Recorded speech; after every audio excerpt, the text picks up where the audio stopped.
Dr. Fauci, we don't know whether the pandemic started in a lab in Wuhan or evolved naturally, but we should want to know. 3 million people have died from this pandemic, and that should cause us to explore all possibilities. Instead, government authorities, self-interested in continuing gain-of-function research, say there's nothing to see here.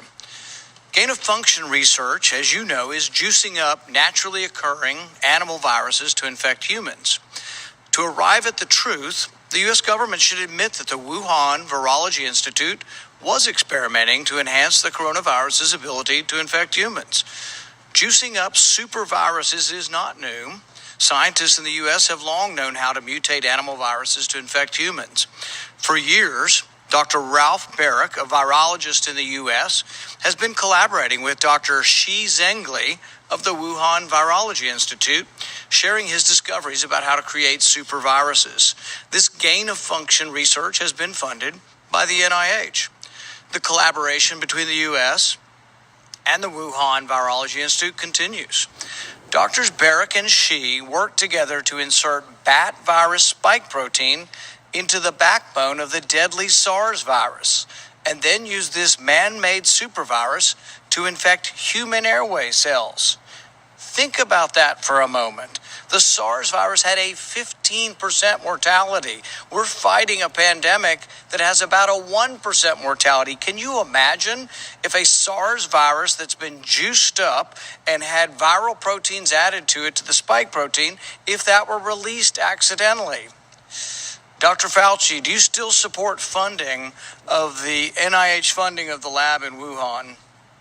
Senator Paul, with all due respect, you are entirely and completely incorrect that the NIH has not ever and does not now fund gain-of-function research in the Wuhan Institute. Do they fund of Virology. Dr. Barrick?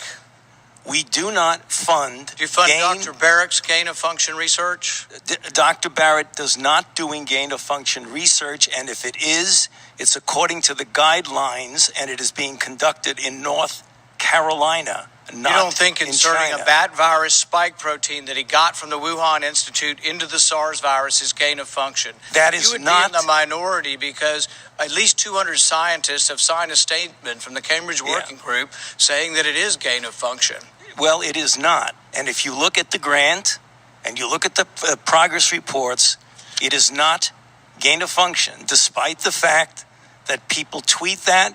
So do you still support sending money to the Wuhan Virology Institute? We do not send money now to Wuhan Virology Institute. Do you support sending money? We did, under your tutelage. We were sending it through EcoHealth. It was a sub-agency and a sub-grant. Do you support the money from NIH that was going to the Wuhan Institute? Let me explain to you why that was done. The SARS-CoV-1 originated in bats in China.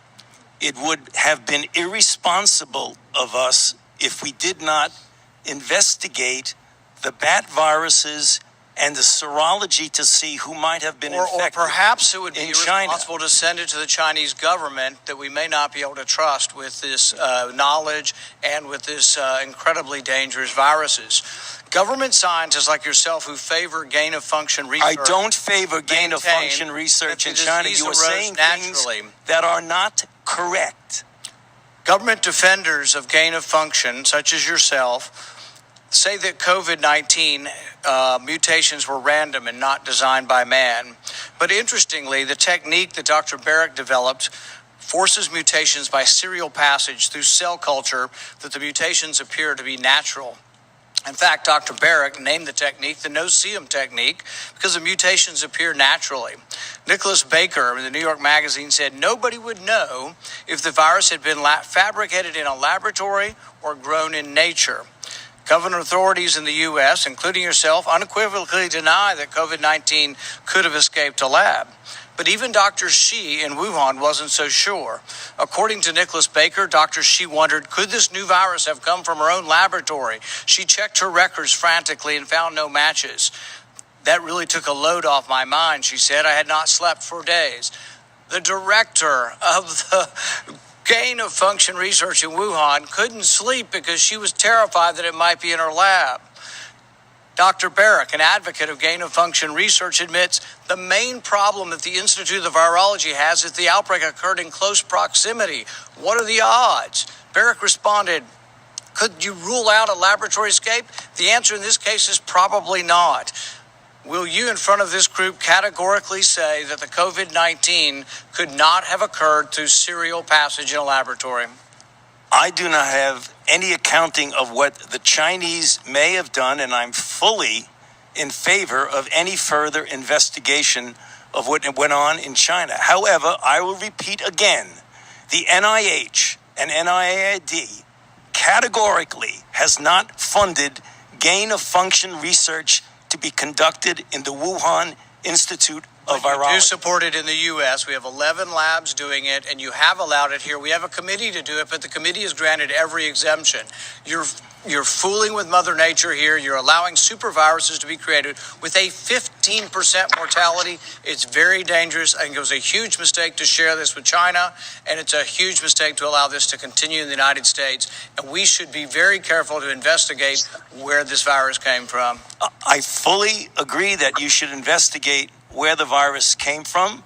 But again, we have not funded gain-of-function research on this virus in the Wuhan Institute of Virology, no matter how many times you say it. There was research done with Dr. Shi and Dr. Barrick. They have collaborated on gain-of-function research where they enhanced the SARS virus to infect human airway cells, and they did it by merging a new spike protein on it. That is gain-of-function. That was joint research between the Wuhan Institute and Dr. Barrick. You can't deny it. Senator Paul, your time has expired. Dr. Fauci, I will let you respond to that when we need to move on. Excuse me? I will allow you to respond to that, and then we'll move on. Yeah, I mean, I just wanted to say, I don't know how many times I can say it, Madam Chair. We did not fund gain-of-function research to be conducted in the Wuhan Institute of Virology.